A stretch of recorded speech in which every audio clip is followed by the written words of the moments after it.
Kindly subscribe the channel and hit the bell icon to get regular updates. Thank you. From Shivam Convent. Today I am explaining the lesson 1 of class 7th A. Drafting the Constitution. A drafting committee with 8 members was formed under the chairmanship of Dr. B.R. Ambedkar in order to draft our constitution. The committee studied the constitutions of several countries such as the USA, Britain, former USSR, France and Ireland. Some of the good features were borrowed from these constitutions and included in the Indian Constitution. The draft was prepared and published in all the leading newspapers of the country to enable the people to review it and give their opinion. It was discussed at greater length. The sessions were attended by hundreds of people and the press.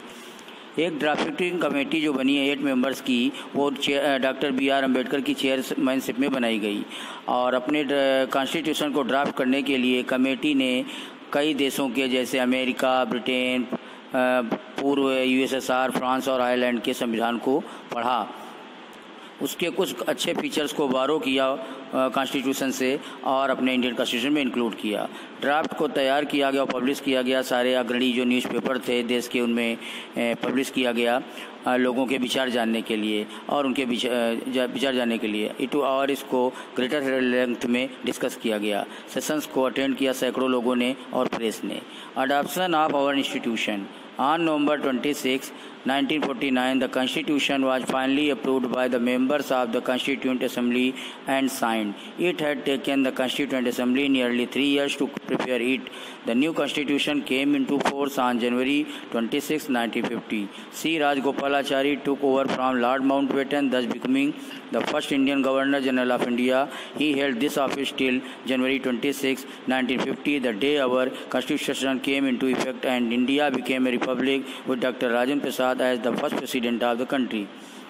26 नवंबर 1949 को हमारा संविधान constitution के assembly के members के द्वारा approve किया गया और साइन किया गया और संविधान को बनाने में लगभग 3 साल लगे और हमारा संविधान 26 जनवरी 1950 को प्रभाव में आया और सी राजगोपालाचारी लॉर्ड माउंटेन से उन्होंने चार्ज लिया और first Indian governor general India के बने और वो उनका ऑफिस 26 जनवरी 1950 से हेल्ड हुआ और हमारे संविधान को प्रभाव में आया और इंडिया जो है एक रिपब्लिक बन गई, गणतंत्र बन गया, जिसमें डॉक्टर राजेंद्र प्रसाद हमारे देश के पहले राष्ट्रपति बने। यद्यपि संविधान एक डॉक्यूमेंट था और यह तैयार हो गया था नवंबर 1949 में, our leader decided to wait till 26 January of the following year 1950 to formally adopt the constitution. लेकिन हमारे नेताओं ने 26 जनवरी को उसी साल में तक इंतज़ार किया और जिसमें हमारे देश का संविधान फॉर्मली अडॉप्ट किया गया। The preamble. Despite achieving independence, a large section of population lived below the poverty line and faced numerous social and economic obstacles. Preamble जो हमारा इंडिपेंडेंस प्राप्त करने के बाद बहुत सारी पॉपुलेशन जो पॉवर्टी लाइन के नीचे थी और बहुत सारे फेमस न्यूमरस सोशल और इकोनॉमिक ऑब्स्टेकल्स थे।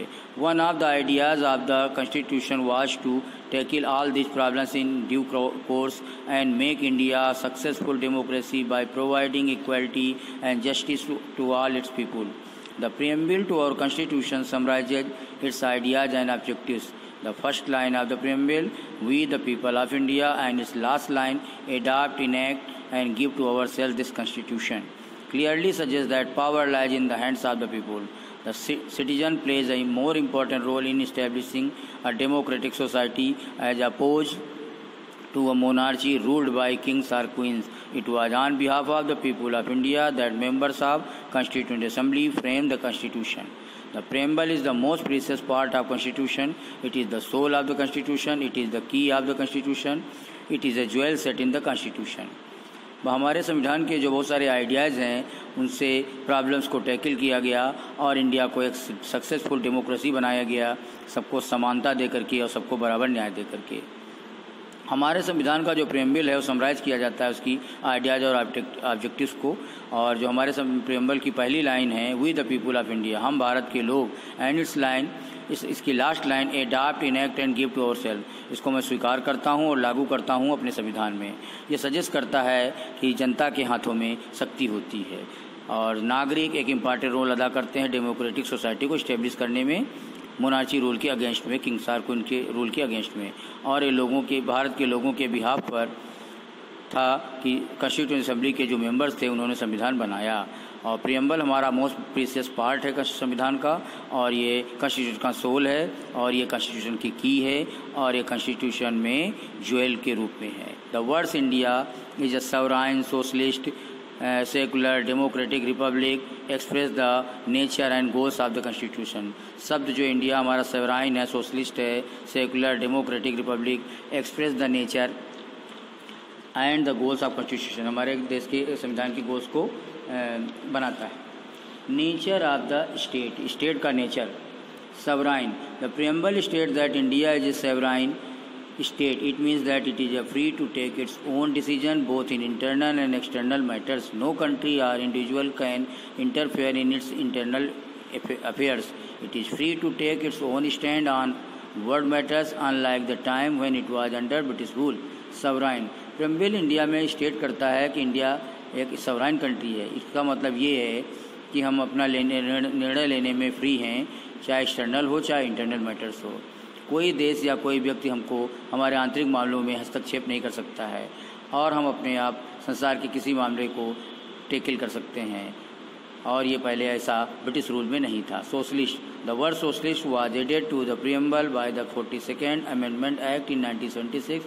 According to this the aim of the government was to establish a society based on social and economic equality, the bridge to gap between the rich and the poor, and to raise the standard of living, particularly of the weaker section of the society. Socialist, जो word socialist है उसको हमारे preamble में add किया गया 1976 में 42nd amendment act के द्वारा, और इसके अनुसार गवर्नमेंट का जो एम है सोसाइटी को इस्टेब्लिश करने का, वो बेस करता है सोशल और इकोनॉमिक इक्वालिटी पर, और जिससे कि गरीब और अमीर के बीच में जो गैप है वो न रहे, और इससे हमारे लोगों के स्टैंडर्ड का रेज बढ़े, और समाज के जो गरीब लोग हैं विशेष करके उनका जीवन का स्टैंडर्ड बढ़े। Secular, the word secular was also added to the preamble by the same amendment act. It implies that there is no official or state religion in India. People are free to practice and propagate any religion. The government will not discriminate against any citizen on grounds of religion. People of all religions are equal in the eyes of law. Secular, word secular जो है हमारे preamble में उसी amendment act के द्वारा add किया गया, और ये इम्प्लाइज करता है कि हमारे इंडिया में कोई स्टेट रिलीजन नहीं है और कोई ऑफिशियल रिलीजन नहीं है। लोग सभी फ्री हैं प्रैक्टिस करने के और किसी धर्म को प्रोपोगेट करने के। गवर्नमेंट इसमें वर्ण भिन्नता नहीं कर सकती किसी नागरिक के साथ में के या धर्म के आधार पर, और सारे धर्मों के लोग बराबर हैं कानून की निगाह में। Democratic, the word democratic implies that the supreme power lies in the hands of the people. The government is formed by the will of the people. People elect their representative, who in turn form the government. Hence it is a government of the people, by the people and for the people. Democratic word implies करता है कि लोगों के हाथ में supreme power होती है। Government बनाई जाती है लोगों की इच्छा से, और लोग अपने प्रतिनिधि को चुनते हैं जो सरकार बनाते हैं। इस तरह से ये लोगों के द्वारा लोगों के लिए और लोगों की सरकार है। After this I will explain in next video. Best of luck, stay home, stay safe. I am Pramod Misra. Today I am speaking the chapter 1, our constitution of class 7th A. Republic. A republic is a state which has an elected head. India became a republic in 1950. In India, the head of the state is the president, who has a fixed term of 5 years. This post is not hereditary. गणराज्य, एक गणराज्य एक state होता है, nation होता है, जिसका एक इलेक्टेड चुना हुआ हेड होता है।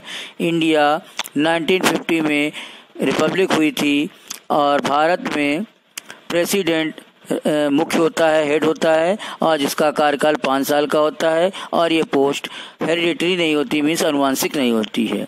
आइडियल्स ऑफ द कॉन्स्टिट्यूशन, संविधान के आदर्श।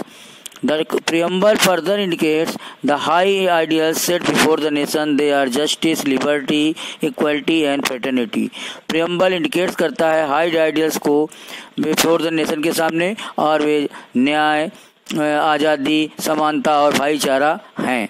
Justice include social justice, economic justice and political justice. Justice में सामाजिक न्याय, आर्थिक न्याय और राजनीतिक न्याय इंक्लूड होते हैं। Liberty includes freedom of thought, freedom of speech and freedom of faith and worship. आज़ादी हमको विचारों की आज़ादी, बोलने की आज़ादी और पूजा और विश्वास की आज़ादी इंक्लूड करती है। Equality emphasises of constitution where there will be no discrimination and the government will endeavor to enrich the living standards of every citizen of the country, maintaining equality and unity amongst all। समानता emphasise करती है संविधान में कि यहाँ पर कोई वर्ण भेद नहीं होना चाहिए, नहीं भेदभाव नहीं होना चाहिए, और सरकार भारत के प्रत्येक नागरिक के लिविंग स्टैंडर्ड को बढ़ाने के लिए जिम्मेदार हो और समानता मेंटेन हो और सबके बीच में एकता रहे। Fraternity implies that India is a country of diversity. भाईचारा इम्प्लाई करता है कि भारत एक विविधता का विविध देश है। As mentioned in the preamble, fraternity is not limited only to India as a nation but also includes universal brotherhood. जैसा कि प्रेम्बल में मेंशन किया गया है, फ्रेटर्निटी इंडिया में एक नेशन के रूप में लिमिटेड नहीं होता है, बल्कि भाईचारे पूरी दुनिया के भाईचारे को इंक्लूड करता है। After this, features of the Indian Constitution. Some of the main features of the Indian Constitution are listed below. भारतीय संविधान के लक्षण, भारतीय संविधान के कुछ लक्षण दिए गए हैं। रिटन कॉन्स्टिट्यूशन, लिखित संविधान। Unlike the British constitution which is mainly unwritten, the Indian constitution is a written one. British का संविधान जो अलिखित है और जबकि भारत का संविधान लिखित है। सिंगल सिटीजनशिप, एकल नागरिकता।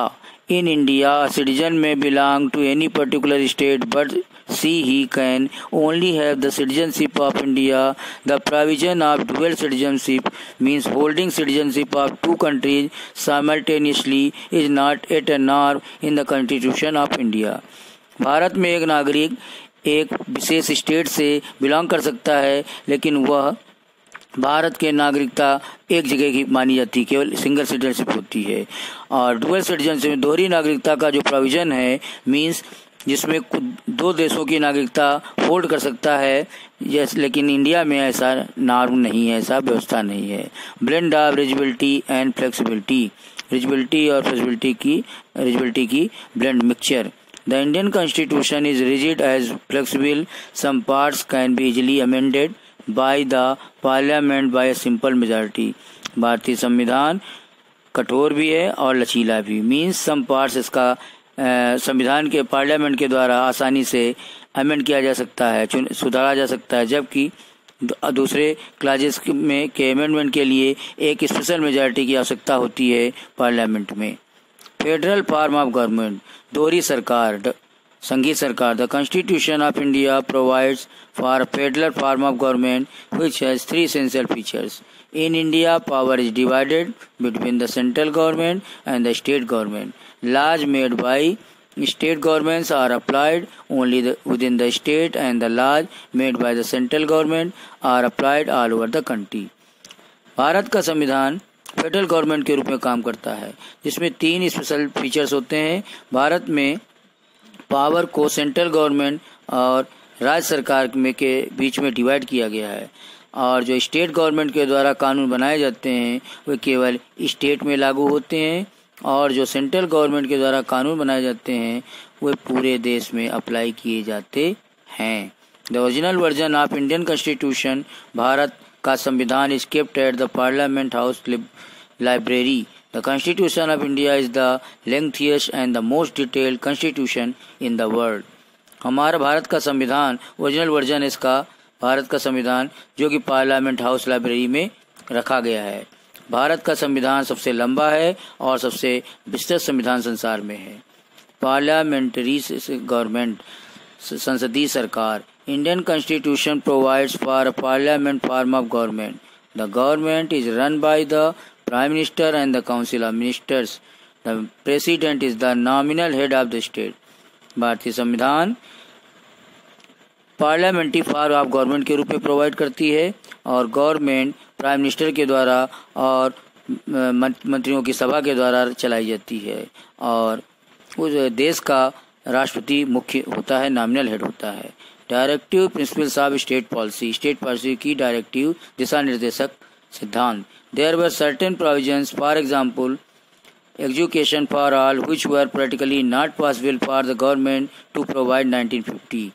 यहाँ पर कुछ प्रोविजंस हैं जो एग्जाम्पल के लिए सबके लिए शिक्षा जो प्रैक्टिकली संभव नहीं है, 1950 तक सरकार के द्वारा संभव नहीं था, जबकि still the constituent assembly felt that successive government in India should meet such measures. Such directions to formulate government policies have been incorporated in this part of Constitution of India. Through such measures, the Constitution has tried to establish a welfare state for the people of India. संसदीय जो सभा है उसने महसूस किया कि successive government को India में ऐसे मेजर्स को अपनाना चाहिए और ऐसे डायरेक्शन को सरकार अपनी पॉलिसीज में फॉर्मुलेट करती है और भारत के कॉन्स्टिट्यूशन के इस भाग में कारपोरेट किया गया है। ऐसे मेजर्स से को संविधान भारत के लोगों के भलाई के स्टेट के रूप में स्टेब्लिश करना चाहती है। फंडामेंटल राइट्स, मौलिक अधिकार। One of the essential feature of the Indian Constitution is the fundamental rights. Without these rights, democracy cannot be established in any country. During the British rule, we were denied these rights. The struggle for freedom was also a struggle to secure the basic rights of the people. The Constitution mentions 7 fundamental rights. हमारे भारतीय संविधान का जो special feature है, essential feature of fundamental rights है, मौलिक अधिकार है और इन अधिकारों के बिना किसी देश में डेमोक्रेसी स्थापित नहीं हो सकती है, प्रजातंत्र स्थापित नहीं हो सकता है। ब्रिटिश रूल के समय इन अधिकारों का बहिष्कार किया जाता था। द स्ट्रगल फॉर फ्रीडम और आज़ादी के लिए जो लड़ाई थी वो लोगों के बेसिक राइट्स की सिक्योर करने के लिए लड़ाई थी और कॉन्स्टिट्यूशन में 7 फंडामेंटल राइट मेंशन किए गए हैं। दे इंक्लूड वे जो माने जाते हैं right to equality, right to freedom, right against exploitation, right to freedom of religion, cultural and educational rights, right to constitutional remedies, right to education. Fundamental duties, मौलिक कर्तव्य। It is always believe that whenever there are rights to be enjoyed there are certain responsibilities attached to it. These are called the fundamental duties which every citizen should follow. ये ऐसा विश्वास किया जाता है कि जहाँ पर अधिकार एंजॉय किए जाते हैं वहाँ पर कुछ जिम्मेदारियाँ होती हैं, अटैच होती हैं, हमारे साथ जुड़ी होती हैं और इन्हीं को फंडामेंटल ड्यूटीज या मौलिक कर्तव्य कहा जाता है जिसको प्रत्येक नागरिक को फॉलो करना चाहिए। अमेंडमेंट टू द कॉन्स्टिट्यूशन, संविधान में सुधार। The constitution has been amended or changed 101 times till September 2016. संविधान को सितंबर 2016 तक 101 बार चेंज किया जा चुका है। The last one is referred to as the 101st amendment to the Constitution. इसमें जो आखिरी बार 101 बार जो सुधार हुआ है उसको रिफर किया गया है। The Constitution of India is a very important compilation of procedures and rules governing the issues which concern the common people of the country. Bharat का संविधान प्रोसीजर्स का बहुत इम्पोर्टेंट एक कंपाइलेशन है और रूल्स का जिससे जो गवर्नमेंट को गवर्न करने के लिए इशू किए जाते हैं और देश के कॉमन लोग इससे संबंधित होते हैं। आप Through the 86th Amendment Act of Constitution, the right to education became a fundamental right for children between 6 to 14 years. 86 Amendment Act के द्वारा, संविधान के द्वारा एजुकेशन का जो राइट है वो फंडामेंटल राइट है 6 से 14 साल के बच्चों के लिए। After this, I will give you homework on school as best of luck. Stay home, stay safe.